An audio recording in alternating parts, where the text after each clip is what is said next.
नमस्कार, मैं हूं नीलू। तो जिस तरह से मिडिल ईस्ट में युद्ध के हालात बने हुए हैं और एक दूसरे पर वार पलटवार हो रहा है, अब 15 दिन के भीतर भीतर नेतन्याहू पर एक बार फिर से अटैक हुआ है। कहां पर यह अटैक हुआ है, किस तरह से निशाना नेतन्याहू को बनाने की कोशिश की गई है, बातचीत करने के लिए मयंक मेरे साथ है। मयंक, 15 दिन में दूसरी बार अटैक, इसको हम किस तरह से देखें?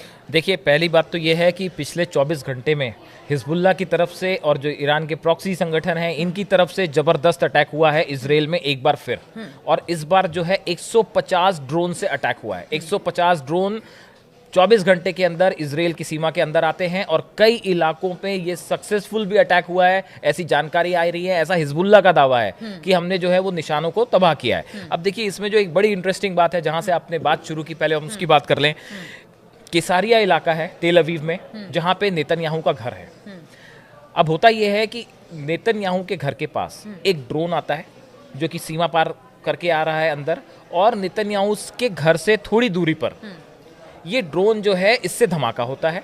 ये धमाका एक कंपनी के गोडाउन में होता है और उसमें आग लग जाती है। सीधी बात थी कि निशाने पर नेतन्याहू का घर ही था, लेकिन ये ड्रोन अपने टारगेट तक नहीं पहुंच पाया, उसके पहले ही इससे धमाका हो गया और एक कंपनी के गोडाउन में आग लग जाती है। ये दूसरा मौका है। देखिए, पिछली बार जो है वो 19 अक्टूबर को नेतन्याहू के घर पर ड्रोन अटैक हुआ था और उसके बाद करीब 15 दिन के अंदर अंदर जो है ये दूसरी बार ड्रोन अटैक उनके घर पे, हालांकि वो नहीं हो पाया, लेकिन उनको टारगेट करने की कोशिश की गई।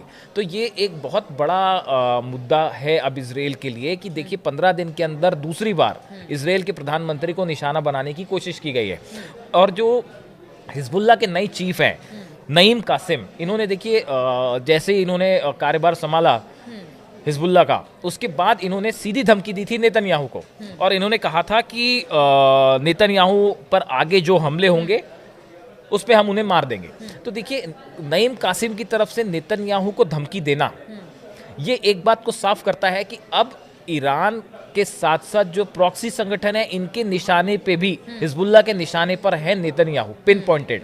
देखिए, अभी तक इजराइल की तरफ से जो कोशिश थी लगातार, वो हिजबुल्लाह के जितने बड़े कमांडर्स थे, हमास के बड़े कमांडर्स थे, इनको जो है इन पे हमले किए गए, इन्हें मार गिराया गया।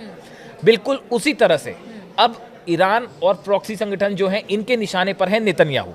और ये जो 15 दिन के अंदर अगर मयंक बात की जाए, पिछले कई दिनों से हमने देखा है कि जो ड्रोन है वो इजराइल के नाक में दम किए हुए है। ड्रोन लगातार इजराइल के अंदर दाखिल होता है, किसी न किसी बड़े अटैक को लेकर इसे ड्रोन को भेजा जाता है और फिर वहाँ पर एक बड़ा कह सकते हैं कि दिक्कत पैदा करता है, या वहाँ पर किसी को टारगेट करके भेजा जाता है। तो जो ड्रोन है ना, अटैक मुश्किल हो गया। अटैक बहुत, देखिए, पिछले जो मैं आपको बता रहा था कि पिछले 24 घंटे के अंदर जो है करीब 150 ड्रोन्स जो हैं वो इजराइल की सीमा के अंदर दाखिल हुए हैं। और इसमें कहाँ कहाँ नुकसान हुआ हम आपको वो भी बताएं। आईडीएफ का मेरॉन बेस है, कह रहे हैं कि इस मेरॉन बेस के पास जो है वो ड्रोन से अटैक हुआ है।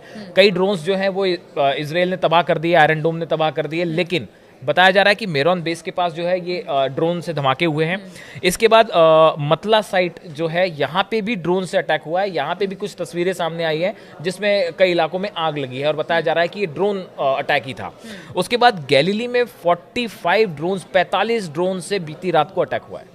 देखिए, गैलीली में एक इलाके पे 45 ड्रोन अंदर आ जाना, उसके बाद कई जगह पे जो है वो हिट भी कर गए, नीचे गिरे भी है। तो जिस तरह से ड्रोन से हमला हो रहा है, क्या ड्रोन भेजना ज्यादा मुफीद है ताकि टारगेट भी, इससे लक्ष्य को भी साथ लिया जाए और ड्रोन कह सकते हैं कि वो शायद आयरन डोम जिस तरह से आप बता रहे थे कि वो उसको वो पकड़ भी ट्रैक नहीं कर पाता। जी तो वो बड़ी देखिए, रॉकेट्स से जो पहले हमले हो रहे थे जिसकी हमने चर्चा की, वो रॉकेट अटैक अब कम हो गए हैं क्योंकि रॉकेट्स को आयरन डोम के लिए आसान होता है रॉकेट को डिस्ट्रॉय करना, वो उसको ट्रेस कर लेता है। लेकिन ये जो ड्रोन्स हैं और खासकर रूस के बने जो ड्रोन्स जिनकी चर्चा हो रही है, एक तो ये बहुत कम हाइट पे उड़ते हैं तो वो आयरन डोम ऑलरेडी उनको नहीं पकड़ पाता। दूसरी चीज, इसमें कई जगह जो है वो सिग्नल जैमर्स लगे हुए।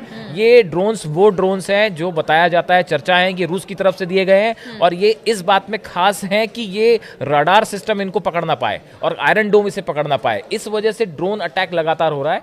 और इस बीच में एक और बड़ी खबर है नीलू कि बताया ही जा रहा है, देखिए, इतनी बड़े ग्राउंड ऑपरेशन चल रहा है लेबनान में, इतने सारे कमांडर्स मारे गए, इतना नुकसान हुआ हिजबुल्लाह का, उसके बाद भी लगातार ये अटैक्स हो रहे हैं। कहा जा रहा है कि जितने प्रॉक्सी संगठन हैं ईरान के, चाहे वो इस्लामिक रेजिस्टेंस हो चाहे हुती हो, बाकी के भी जो है, इनकी तरफ से 5000 नए लड़ाके जो हैं वो लेबनान भेज दिए गए हैं, जो कि पहुंच गए हैं लेबनान, और अब इन्होंने हिजबुल्लाह की तरफ से लड़ाई शुरू कर दी है।